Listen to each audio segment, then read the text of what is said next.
Pentecostal preacher. My father was, and he passed away when I was 13, and then my mother passed away when I was 23. Wow. So I've kind of went through my own little phase, trying to figure out where I fit into life and in this plan that God has, and it was a very rocky road, but. Well, you said you got up on stage and sang, and what'd you do I did. in the church growing up? I did.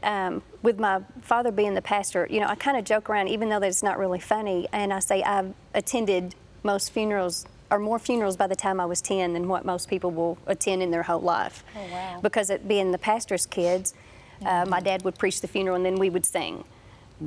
So it was just commonplace for us. That's just what we did. How many kids were in your family? 3. 3. Which one are you? I'm the youngest and the only girl. Oh. So were they good to you, or did they pick on you? It was the typical sibling thing. They picked on me. They made you tough though, huh? No. No, my dad was afraid that I would not be a girly girl, so he always made sure that they did not treat me. But then after he passed away, it was kind of a free-for-all. Oh, okay. Wow. But At 13, so how'd your mom handle all that? What happened?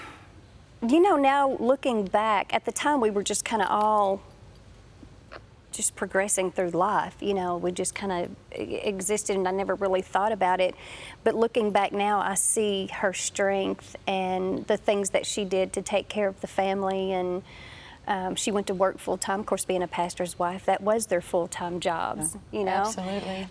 So she went to work full-time, and it was just amazing. Being in the parsonage, we moved out and had to get our own home. The whole, life, everything about life changed. Someone else took over the pastorage. Yes, and just everything changed. She met, she knew them forever. They were very good pastor friends with my mom and dad. He had lost his wife previously to breast cancer, and so they married, and my mom married him, and he was also a Pentecostal. So I always say I have the excuse to be twice as bad because I was a preacher's daughter twice. What they say about preacher's kids. Yeah. But she got back into the role of being a full-time preacher's wife, and was diagnosed with breast cancer not too long after they were married. Oh, wow. Yes, and then passed away in '87. And you were how old? 23. 23. 23. Mm-hmm. So you said you went through some things. Yeah, I'm not really sure where all this is going to go, or what all. I'm just going to, talk, and we'll see what happens. I did have to find my place because my parents were, just the typical pastors. They loved everybody. They just completely tried to live Christ. But I was very confused growing up about this God that I had been taught that was supposed to be a God of love. I didn't see that.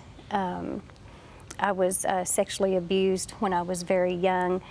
And that went on for several years, and just so much heartache in my life that I really didn't see what I had been taught. Mm-hmm.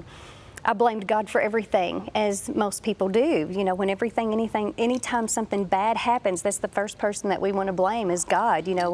Where are you in all of this? I had a nervous breakdown in '97, and I spent some time in a mental institution, and I think that's when I just completely hit rock bottom. How old were you when that happened? I was 28, 29. Wow. I'd have to do the math really, but I may have been closer to 30. It's okay. It doesn't matter. I just wonder. Yeah. But that was a time for me that my house was full. I had crammed everything until I was just completely full.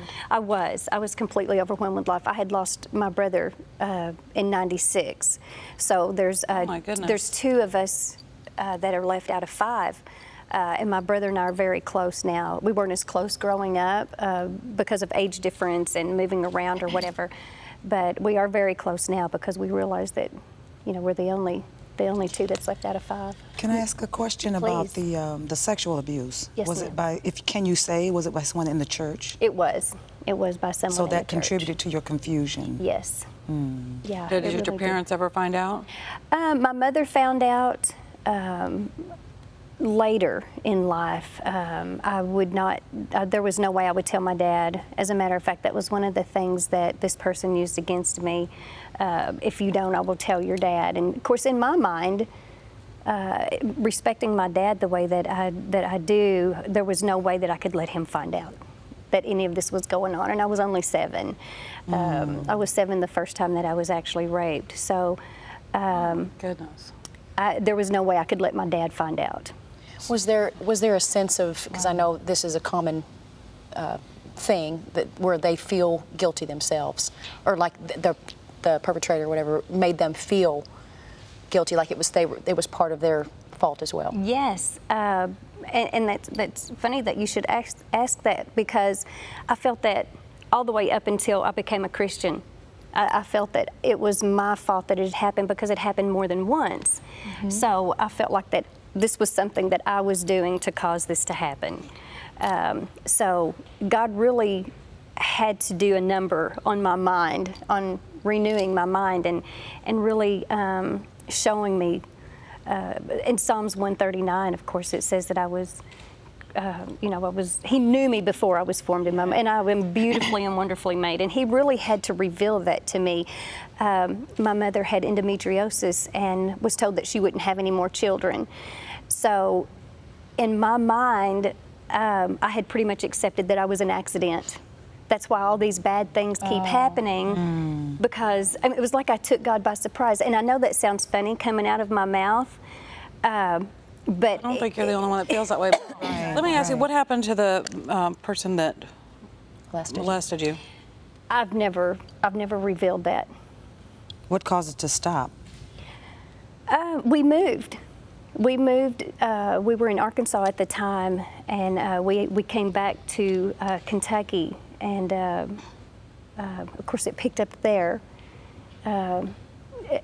with someone else. But that stopped, and then we moved again. When my father passed away, we moved again. So, and that's what stopped it. But I guess I'm not talking about details, but were you able to have some kind of closure by seeing whatever happened to the person that abused you, the people that abused you?